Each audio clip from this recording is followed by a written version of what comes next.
अच्छा, PRC1 मतलब accounting में आपके टोटल 4 सेक्शंस हैं और इन चारों सेक्शंस में वैसे तो ये शफलिंग के दौरान थोड़ा बहुत ऊपर नीचे हो जाता है, बट बहुत रेयर केसेस में ये जिसकी मिनिमम लिमिट है ना, ये हमेशा याद रखें, वो आई के फॉलो करता ही है। हाँ, MCQs में शायद ये थोड़ा सा इशू हो जाता है, कुछ बच्चों की फीडबैक से वो कहते हैं सर इसमें से हमें तो इतना नहीं आया।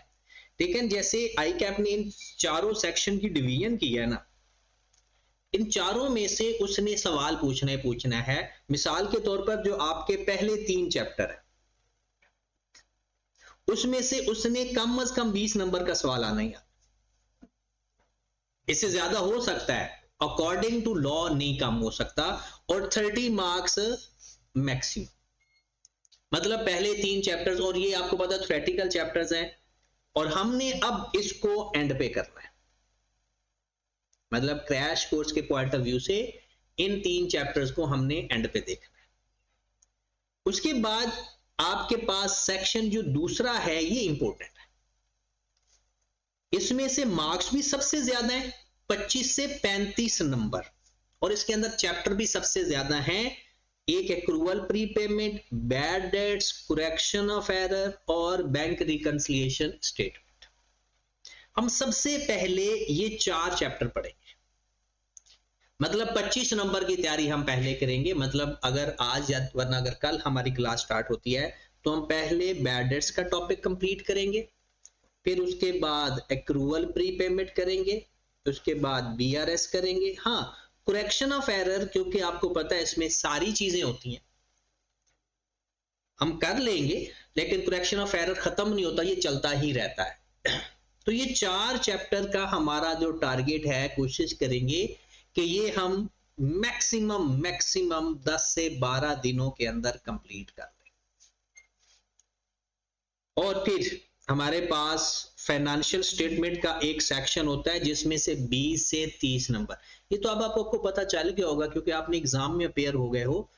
20 नंबर का तो एक सवाल पक्का है ना, और 4, 5 या 6 नंबर का पार्टनरशिप का सवाल भी आ रहा होगा, 4 नंबर का या 5 नंबर का या 6 नंबर का। मतलब ये एक चैप्टर है और इसमें से मिनिमम 24 से 28 नंबर तक तो सवाल आ ही जाते।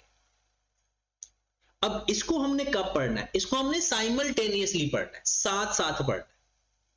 इसको भी साथ ही शुरू कर देना है प्रॉपर। एक इसकी क्लास रखेंगे जिसमें हमने ये टॉपिक सिर्फ पढ़ना है।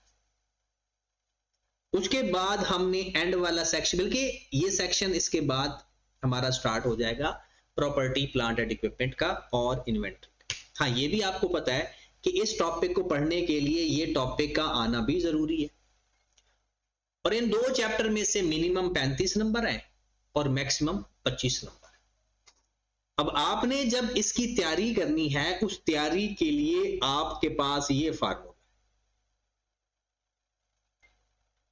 सबसे पहले आपने नमाज की पाबंदी करें। नमाज जरूरी नहीं है कि आपको पेपर पास करने के लिए हेल्प करेगी, नमाज आपके यकीन को मजबूत करेगी, आपके अंदर कंसिस्टेंसी और डिसिप्लिन लाएगी।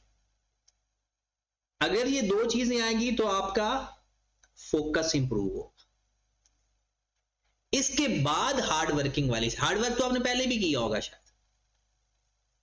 उसके बाद आपके जो हार्ड वर्किंग होती है उसके अंदर बरकत भी होती है, उसके अंदर जो आपको रिजल्ट चाहिए वो रिजल्ट भी होता है। तो हमने अभी जो आज तो ये शायद हम स्टार्ट ना करें, तो कल से हमारा जो टॉपिक होगा वो एक हमने शुरू करना है चैप्टर नंबर 5 से। फिर उसके बाद मैं आपको पढ़ाऊंगा चैप्टर नंबर 4। फिर हो सकता है आपको चैप्टर नंबर 9 पे ले जाए। 9 ही है ना BRS का? हाँ।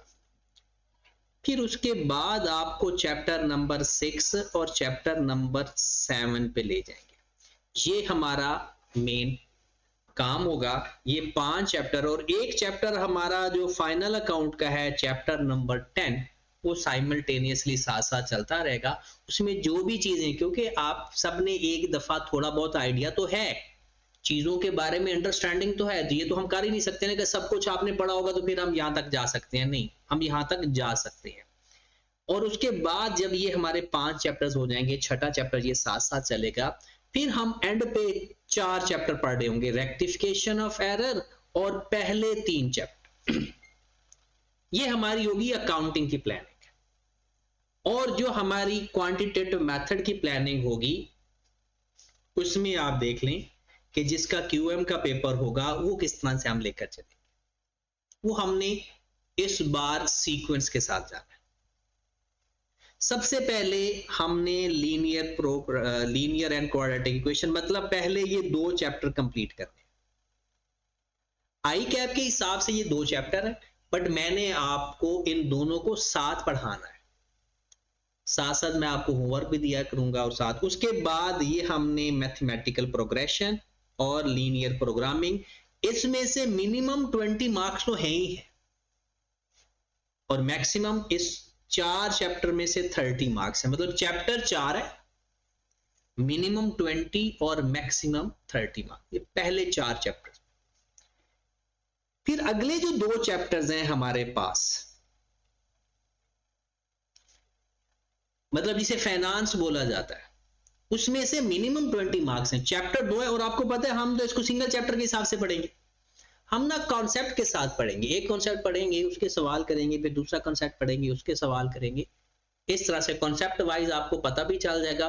और इसको तो आपने ना एक परमानेंट फाइल बनानी है और अपने पास रख लेनी है।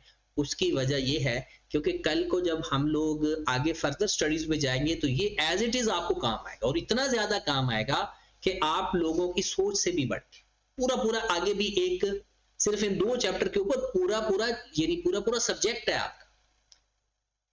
अगर आपको फाइनेंस अच्छा होगा तो वो सब्जेक्ट आप इजीली पास कर सकते। उसके बाद है जो स्टैटिस्टिक्स है ना, स्टैटिस्टिक्स के अंदर आप लोगों के पास टोटल 6 चैप्टर है। 6 चैप्टर ही मैथ के हैं और 6 चैप्टर ही स्टैट। इसमें भी 20 से 30 नंबर, मतलब सबसे मिनिमम 20 और मैक्सिमम 30 मार्क्स। इसके भी वही 4 chapter, data collection and representation, मतलब थ्योरेटिकल सारा। फिर मेजर ऑफ डाटा, मतलब मीन, मीडियन, मॉड, डिस्पर्शन वगैरह। फिर इंडिसेस, और फिर कोरिलेशन एंड रिग्रेशन।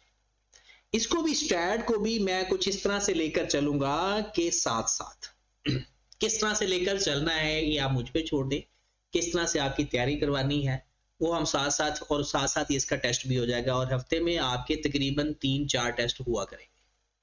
जितना पढ़ेंगे थोड़ा सा उसका साथ टेस्ट ले लेंगे, फिर जितना भी पढ़ेंगे अगले दिन आकर एक तरह का टेस्ट आपका हो जाएगा छोटा सा। और प्रोबेबिलिटी, अब यहां पर अगर पास होने के लिए आप देखना चाहते हो तो आपके पास फाइनेंस प्लस प्रोबेबिलिटी या फिर बाकी 8 चैप्टर,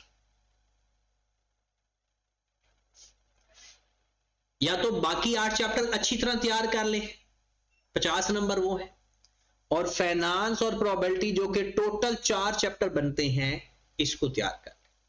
हाँ ये है कि इन ये जो 4 चैप्टर्स हैं ये 8 के ऊपर भी भारी हैं, ये आप लोगों को भी पता है।